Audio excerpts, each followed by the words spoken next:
মুখ্যমন্ত্রী মমতা বন্দ্যোপাধ্যায়ের, তার পাশাপাশি মুখ্যমন্ত্রী তথা পুলিশ মন্ত্রীর নিশানায় পুলিশেরই নিচুতলার একাংশ, পুলিশের নিচুতলার একাংশ, রাজ্যের গোয়েন্দা বিভাগকেও নিশানা মুখ্যমন্ত্রী মমতা বন্দ্যোপাধ্যায়। আর এবার সিআইডিতে রদবদল, সিআইডিতে রদবদল করার ঘোষণা মুখ্যমন্ত্রী, সিআইডিতে রদবদল করার ঘোষণা, হুঁশিয়ারি মুখ্যমন্ত্রীর। ভোটের জন্য আঁচল পেতে ভিক্ষে করব, 1 পয়সাও চাই না, মন্তব্য মুখ্যমন্ত্রী নবান্নে সাংবাদিক বৈঠকে সাফ জানান মমতা বন্দ্যোপাধ্যায়। নবান্নে সাংবাদিক বৈঠকে সাফ জানান মমতা বন্দ্যোপাধ্যায়, বাংলায় আলুর দাম বাড়িয়ে মুনাফা চলবে না, হুঁশিয়ারি মমতা বন্দ্যোপাধ্যায়। বাংলায় আলুর দাম বাড়িয়ে মুনাফা চলবে না। বাংলার অর্থাৎ এই রাজ্যের আলু, উৎপাদিত আলু বাইরে কেন চলে যাচ্ছে প্রশ্ন মুখ্যমন্ত্রী মমতা বন্দ্যোপাধ্যায়। সীমানা দিয়ে, বর্ডার দিয়ে আলু বাইরের রাজ্যে যাচ্ছে কেন, এমনই প্রশ্ন মমতা বন্দ্যোপাধ্যায়। এবং যে কারণে সমস্ত সীমানায় নাকা চেকিং এর নির্দেশ দিয়েছেন মুখ্যমন্ত্রী মমতা বন্দ্যোপাধ্যায়। মুখ্যমন্ত্রী মমতা বন্দ্যোপাধ্যায় সমস্ত বর্ডারগুলোতে নাকা চেকিং এর নির্দেশ দিয়েছেন। এমনকি দালাল রাজ নিয়েও ক্ষোভ প্রকাশ করেছেন মুখ্যমন্ত্রী মমতা বন্দ্যোপাধ্যায়। শুনবো কি বলেছেন তিনি এদিন। সব আলুটা বেরিয়ে গেছে, মাথায় রেখো। আজকে আলুর দাম বাড়ছে। পেঁয়াজ আমি কষ্ট করে তৈরি করতে শুরু করেছিলাম, বাংলায় পেঁয়াজ তৈরি হতো না বলে, সবটা নাসিক থেকে আসতো। আমার খাওয়ার পেঁয়াজ নেই, আমাকে নাসিক থেকে আনতে হয়। আমার পেঁয়াজ বাইরে বিক্রি হয়ে যাবে কেন? তো আমার যদি 50% বিক্রি হয়ে যায়, বাইরে এক্সপোর্ট হয়ে যায়, কারা গো? তাকে আমি টাকা দেবো, টাকা আমি বিমা দেবো, টাকা আমি জমি উর্বর করার জন্য ইকুইপমেন্টস দেবো, প্রিজার্ভেশনের জন্য দিচ্ছি। আর কিছু লোক বিজনেস করতে গিয়ে কমার্শিয়ালি স্টেটকে এক্সপ্লয়েট করবে, এটা যারা চাষি তারা করে না, এটা কিছু মিডল ম্যান আছে তারা করে। সেই দালালির টাকা তারা ভাগ দেয় একে একে তাকে।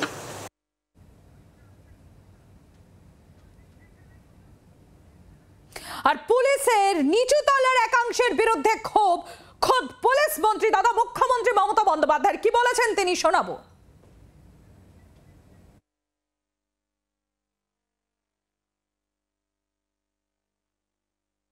পলিটিক্যাল নেতাদের নামে সবাই বদনাম করে বেশি। 5 টাকা খেলে 500 টাকা বলে দেয় চোর। কিন্তু পলিটিক্যাল নেতারা টাকা খাওয়ার আগে 10 বার ভাবে জনগণের টাকা খাওয়া কি উচিত।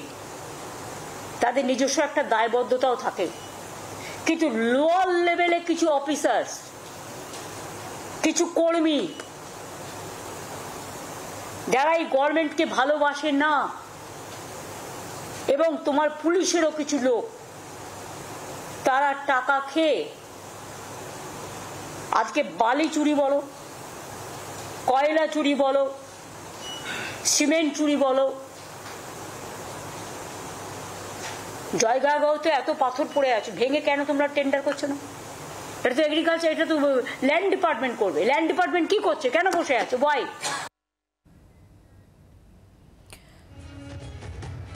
আমরা একবার আবারও সেই খবরের দিকে নজর রাখবো। মুখ্যমন্ত্রী মমতা বন্দ্যোপাধ্যায় তিনি রীতিমতো ক্ষোভ প্রকাশ করেছেন আলু রপ্তানিতে নিয়ে, এবং শুধুমাত্র তাই নয়, এই যে লাগাতার সবজির দাম বেড়েছে, জি 24 ঘন্টা সেই খবর টানা সম্প্রচার করে গিয়েছে। আলুর দাম বৃদ্ধি, সবজির দাম বৃদ্ধি, বাজারে ঢুকলেই মধ্যবিত্তের হাতে ছ্যাঁকা লাগছে। এবং তারপরেই মুখ্যমন্ত্রী মমতা বন্দ্যোপাধ্যায়ের আজকের এই সাংবাদিক বৈঠকে ক্ষোভ প্রকাশ এবং বেশ কিছু নির্দেশ, সমস্ত সীমানায় নাকা চেকিং এর নির্দেশ মুখ্যমন্ত্রী। এমনকি মুখ্যমন্ত্রী মমতা বন্দ্যোপাধ্যায় তিনি নিজে বলেছেন যে তিনি বলেছিলেন জানুয়ারি পর্যন্ত, নতুন আলু ওঠা পর্যন্ত আলু সংরক্ষণ করে রাখতে, জমিয়ে রাখতে, কিন্তু কেন সেটা হয়নি তারও হিসেব তিনি নেবেন বলেছেন। আমাদের সঙ্গে আমাদের 5 প্রতিনিধিরা রয়েছে, একবার সরাসরি চলে যাবো তাদের কাছে।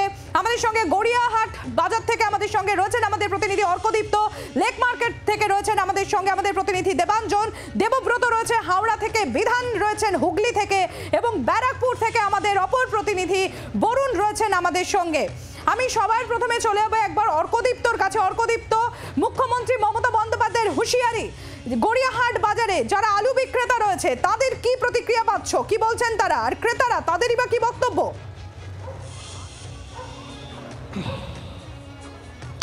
সম্প্রতি দেখো সন্ধ্যা 6টা বেজে গিয়েছে, গড়িয়াহাট বাজার এই সময় কিন্তু সাধারণভাবে অন্যান্য দিন আমরা দেখি বেশ কিছু ক্রেতাদের ভিড় থাকে। আজকে কিন্তু সেই তুলনায় ভিড় অনেকটাই কম। আমি দাঁড়িয়ে রয়েছি একদম আলু পেঁয়াজ একটি দোকান, সেই দোকানের সামনেই, এবং অবশ্যই করে যে কথা মুখ্যমন্ত্রী বলেছেন যে যেভাবে দিনের পর দিন আলু এবং পেঁয়াজের দাম বেড়েছে, রপ্তানি হয়ে যাচ্ছে, ফলে দাম বাড়ছে, অবশ্যই করে সেটা সাধারণ মানুষের জন্য অত্যন্ত কঠিন হয়ে যাচ্ছে। এবং আমরা কনস্ট্যান্ট কিন্তু দেখিয়ে গিয়েছি যে প্রত্যেক দিন এইভাবে আলু পেঁয়াজের দাম বৃদ্ধি ঠিক কতটা অসুবিধার মুখে ফেলছে সাধারণ মানুষকে। আমি আলু বিক্রেতা, আমি তার কাছে আগে একটু যাবো। দাদা, আপনার নামটা একটু আগে বলবেন। বাপি সাহা। আচ্ছা, এই তো আলু পেঁয়াজের দাম কি আছে আগে জিজ্ঞেস করবো, আর বিক্রি কেমন হচ্ছে? আলুর দাম তো আপনার 35 টাকা কেজি, আর পেঁয়াজ বিক্রি হচ্ছে 70 টাকা। 70 টাকা, মানে এটা কি বেশ কয়েকদিন নাকি আমরা কয়েকদিন ধরে কেমন বিক্রি হচ্ছে?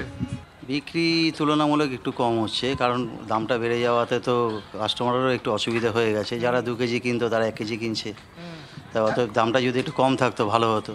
আমাদের খুব সিগনিফিক্যান্ট কথা উনি বললেন সম্প্রতি, যে কাস্টমার 2 কেজি কিনতেন তিনি 1 কেজি কিনছেন, দামটা বেড়ে যাওয়াতে কাস্টমারদের অসুবিধা হচ্ছে, যেটা আমরা বলছি সম্প্রতি সেই কথাটা কিন্তু ওনার মুখেও প্রতিধ্বনিত হতে শোনা গেল। এবং একই কথা একটু আগে আমি এক ক্রেতার সাথে কথা বলছিলাম, তারও মুখেও কিন্তু মোটামুটি একই কথা শুনছিলাম। সুতরাং ক্রয় ক্ষমতা কমছে। আমি একবার চলে যাবো হাওড়া বাজারে, সেখানকার কি প্রতিক্রিয়া, কি জানা যাচ্ছে। দেবব্রত রয়েছে আমাদের সঙ্গে। দেবব্রত, দেখো, এই মুহূর্তে আমি রয়েছি হাওড়ার অন্যতম একটি গুরুত্বপূর্ণ বাজার, কালীবাবুর বাজার। সন্ধ্যা হতেই সেই বাজার জমজমাট। এখানে ক্রেতারা এসেছেন, তারা কেনাকাটা করছেন। আজ নবান্নে সাংবাদিক বৈঠকে মুখ্যমন্ত্রী তার কড়া প্রতিক্রিয়া দিয়েছেন, বিশেষ করে আলুর দাম বাড়ার জন্য, পেঁয়াজের দাম বাড়ার জন্য। আমার সাথে রয়েছেন একজন ক্রেতা, আমরা তার সাথে একটু কথা বলে জেনে নেবো। আলু তো বাঙালির একেবারে খুব সবারই পাতে লাগে, প্রতিদিনের প্রয়োজন। কি অবস্থা?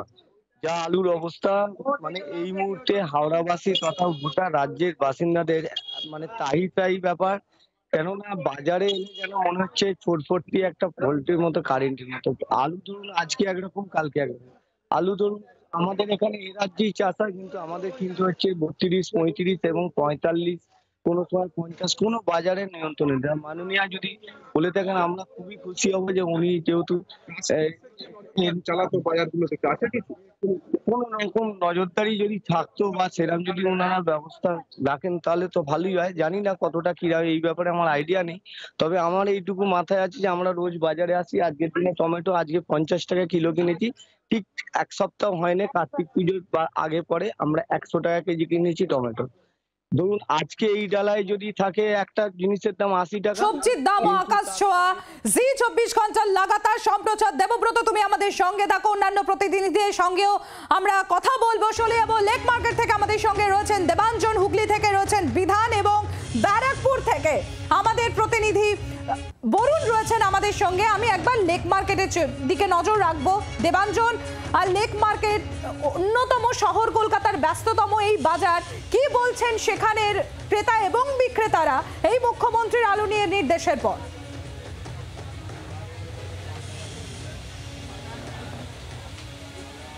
দেখো সম্প্রতি এই মুহূর্তে আমি লেক মার্কেটে দাঁড়িয়ে আছি। এখন ঘড়িতে সন্ধ্যে 6:20, এবং যে সময় লেক মার্কেটে মানুষ, ক্রেতা বিক্রেতা একদম সরগরম থাকে, এই মুহূর্তে আমি একটি আলুর দোকানের সামনে দাঁড়িয়ে আছি, যেখানে আজকে আলুর দাম, আপনার নামটা একটু বলবেন? আমার নাম কালীপদ যাদব। আজকে আলুর দাম কীরকম যাচ্ছে? আর জ্যোতি আলু 35 টাকা, 34 টাকা, চন্দ্রমুখী 40 টাকা। জ্যোতি আলু 35 টাকা, চন্দ্রমুখী 40। দুই ক্রেতাও আমাদের সঙ্গে রয়েছেন। দিদি, এই যে আপনারা ঘরের হেসেল সামলান, সেখানে এই যে আকাশ ছোঁয়া আলুর দাম, সেই আলুর দামে আজকে রাষ্ট্রান্তে মুখ্যমন্ত্রী সাংবাদিক সম্মেলন করেছেন এবং বলেছেন আলু বাংলা থেকে রপ্তানি হবে না। তাতে কি কিছুটা স্বস্তি লাগছে? তাহলে তো ভালো খবর, কারণ আলুর দামটা কমবে। তো আমরা একটু ভালোভাবে আমি আলু খেতে পার্সোনালি ভীষণ ভালোবাসি। আমি তাহলে একটু আলুটা ভালো করে খেতে পারি। আমি আমারটা বলছি, এবার আর কারুর কথা আমি বলতে পারছি না। আমার মতো অনেকেই আছে হয়তো, তারাও এরকম এনজয় করে আলুটা খাইতে পারবে। আমার খুব ভালো লাগলো শুনে, আমি জানতাম না মুখ্যমন্ত্রীর এই ব্যাপারটা। আপনার কাছ থেকে শুনে আমার ভালো লাগলো। তাহলে আলুটা আমরা তাহলে একটু কমে খেতে পারবো আর কি। এই যে গত কয়েকদিন ধরে আলুর দাম আকাশ ছোঁয়া, পেঁয়াজ, সে মানে আনুষাঙ্গিক যে ব্যাপারগুলো রয়েছে, সবজিগুলো, সেগুলোও আকাশ ছোঁয়া দাম, সেটাকে যে এইভাবে মুখ্যমন্ত্রী রাশ টানছেন, এবং আপনাদের কি সমস্যা হচ্ছে সেটা আমি প্রতিক্রিয়াটা জানতে চাই। দেখুন, রাশটা যতক্ষণ না প্র্যাকটিক্যালি বাজারে আসবে ততক্ষণ আমরা বুঝতে পারবো না। নিশ্চয়ই ওনার প্রয়াসটাকে স্বাগত জানাই, কিন্তু প্র্যাকটিক্যালি হলে মানুষ খুব খুশি হবে। সাধারণ মানুষের তো সত্যিই খুব অসুবিধা, এবং নিত্যদিনে যদি 500 টাকা কেজি রসুন, মানে লোকের ঘরে 100 গ্রাম রসুন তো লাগে, মানে 100 গ্রাম রসুন কিনতে পকেট থেকে তাকে 50 টাকা বার করতে হচ্ছে, কিন্তু সবার পক্ষে সেটা সম্ভব না, এবং যাদের পক্ষে সম্ভব তারাও আমার মনে হয় না উইলিংলি এই টাকাটা দিতে ইচ্ছুক। অর্থাৎ দেবাঞ্জন, শহরের শীতের আমেজ আসলেও, শীত আস্তে আস্তে আসলেও বাজারে ঢুকলেই মধ্যবিত্ত নিম্ন মধ্যবিত্তের হাতে ছেঁকা লাগছে এই আলু পেঁয়াজের দাম আর সবজির দামে। একবার আমি হুগলিতে চলে যাব, আমাদের সঙ্গে রয়েছেন আমাদের প্রতিনিধি বিধান। বিধান, যে জেলা আলু উৎপাদনে প্রথম এই রাজ্যে, সেই জেলার ব্যবসায়ীরা কি বলছেন মুখ্যমন্ত্রীর এই নির্দেশের পর?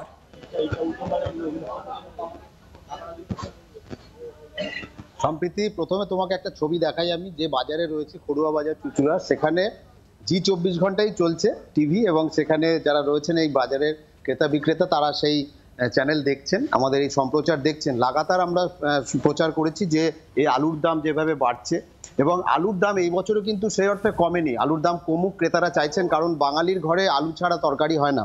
একজন ক্রেতা রয়েছেন, কথা বলবো। দিদি, দেখছেন তো আলুর দামটা এবারে কিরকম গেল? সারা বছর ধরে একই যাচ্ছে, এবং যত দিন যাচ্ছে আরো অসুবিধা হচ্ছে। আলু ছাড়া আমাদের কোনোভাবে রান্না কোনো জায়গায় না ঘরে, না হোটেল, না কোনো জায়গায় হয় না। আমাদের সব সময় মানে এই সব সময় একটা টেনশন, তারপরে মানে আলু শুধু না, বাজারেরও দাম তাই, মানে চরম ভোগান্তি। হ্যাঁ, চরম ভোগান্তি, এবং নিত্য নৈমিত্তিক বাজার ছাড়া কিন্তু আমাদের চলবে না, আমরা খুব ভোগান্তি। আচ্ছা সম্প্রীতি, যা হিসাব রয়েছে এখন প্রায় 8.5 লক্ষ মেট্রিক টন আলু রয়েছে মজুত করা, সেই আলু ডিসেম্বর মাস পর্যন্ত চলে যাওয়ার কথা। অন্যান্যবার আমরা যেটা দেখি যে এই নভেম্বর মাসের মাঝামাঝি থেকে পাঞ্জাব থেকে একটা আলু আসে, সেই আলুটা এলে আমাদের যে রাজ্যের যে পুরনো আলু, সেই আলুটার চাহিদা কিছুটা কমে যায়। এবারে সেটা হয়নি, কারণ এবারে আলুর চাষ কিছুটা পিছিয়ে গিয়েছে। এবং এখানে যে বিক্রেতা রয়েছে, একটু কথা বলবো যে আলু কি দামে বিক্রি করছেন? জ্যোতি আলু বিক্রি করছি 32 টাকা, আর চন্দ্রমুখী 36 টাকা। মানে আলুর দামটা কি এরকমই থেকে যাবে নাকি কমবে?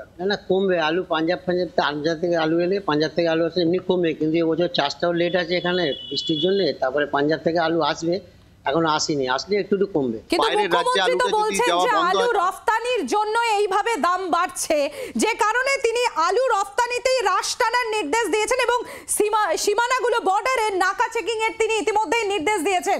আমাদের অপর প্রতিনিধি, আমরা চলে যাব, আমাদের অপর প্রতিনিধি রয়েছেন আমাদের সঙ্গে ব্যারাকপুর থেকে বরুণ। আমি একবার বরুণের কাছে চলে যাব। বরুণ, ওখানকার বাজারের ব্যবসায়ীরা বা ক্রেতারা যারা রয়েছেন তারা কি বলছেন এই নির্দেশ শোনার পর?